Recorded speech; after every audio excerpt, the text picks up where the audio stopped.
Tonight on KGW News. Another weekend disrupted by street racing, and this time they're shooting. Somebody's shooting. There's also gunfire. Plus, why firefighters were forced to use a Triat bus to get a patient to the hospital. Proactively, we have to have a plan B.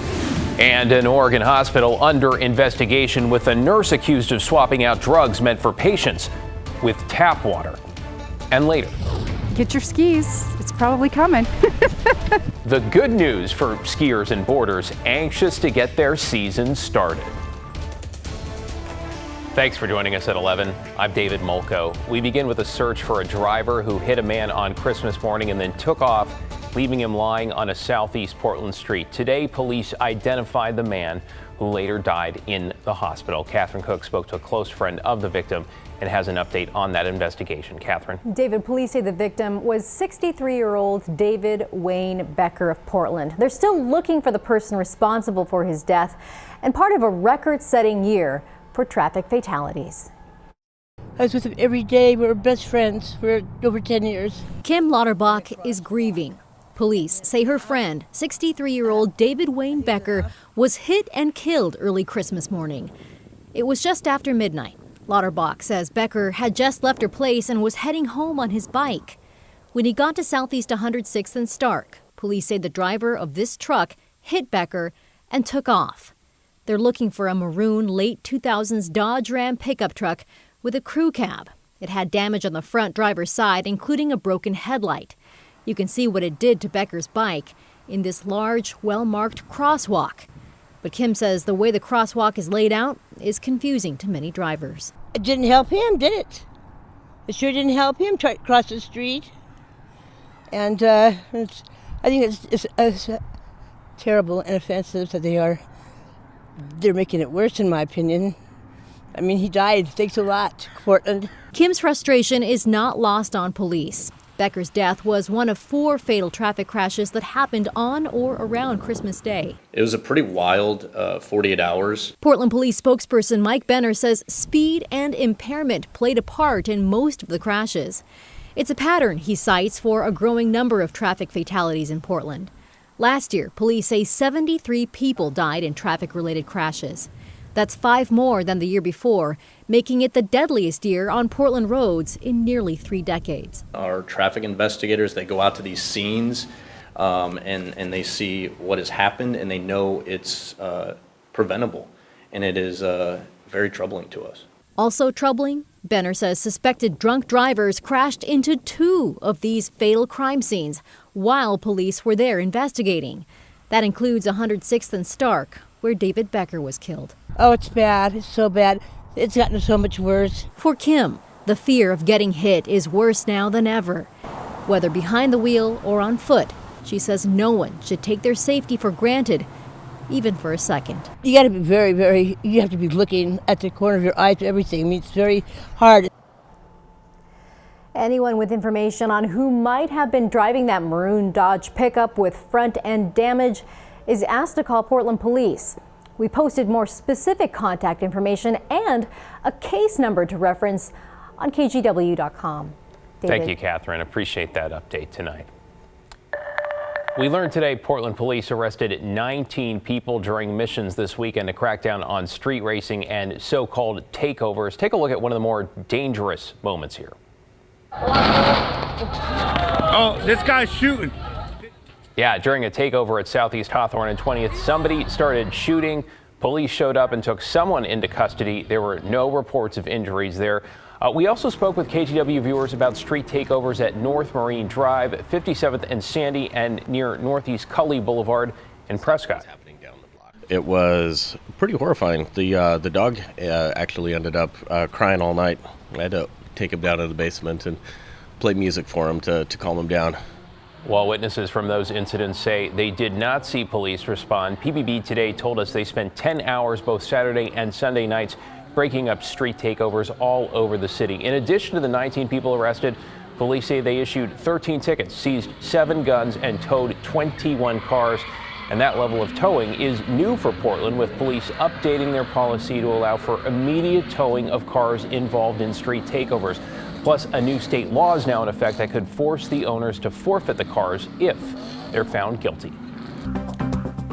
To get you caught up on tonight's other headlines, Washington County deputies are investigating what led up to a deadly shooting at a wedding venue near North Plains.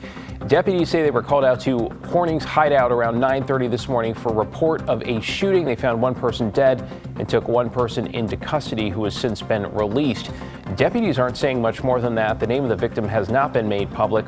We've reached out to the wedding venue for comment. They told us they had no events planned for today. To an update now on a police shooting we covered yesterday in Longview. 3 officers fired their guns, shooting a woman that investigators say pointed a gun at them. The woman, now identified as 29-year-old Caitlin Smith, was killed. Police say they were called to the home on Columbia Heights Road yesterday morning to reports of a man being assaulted and a woman threatening suicide. Police got the man out, but when Smith came out, that is when authorities say she pointed the gun at them and they shot her. And in Southern Oregon, Medford police are investigating after a nurse was accused of taking fentanyl from a hospital and instead injecting patients with tap water. Fentanyl is used, of course, in hospitals for pain medication, but sources tell our news partners at KOBI that the nurse at Asante Rogue Regional Medical Center took the drug for their own use. They say as many as 8 or 9 patients who were given water instead ended up getting infections and dying. The board chair for Asante declined to go into detail, only saying they reported the incident to law enforcement. At this time, no one has been charged with a crime. To our ongoing investigative reporting into the ambulance response crisis in Multnomah County, with firefighters now having to get creative in order to help patients get to the hospital. In the latest extreme example, New Year's Eve, fire crews and a bus driver took a man at risk for a heart attack to the ER in a TriMet bus because no ambulances were available. Evan Watson has broken stories around local ambulance response here for more than a year now and has much more on this latest development. Firefighters say, of course, this isn't sustainable, but it's a sign of how the emergency system is functioning right now. If not a fire truck or a TriMet bus, it's any other way to compensate for the lack of available ambulances. And naturally, that comes with risk. Desperate times may call for desperate measures, but Portland firefighters like Captain Dennis Bell are having to think outside the box more and more frequently.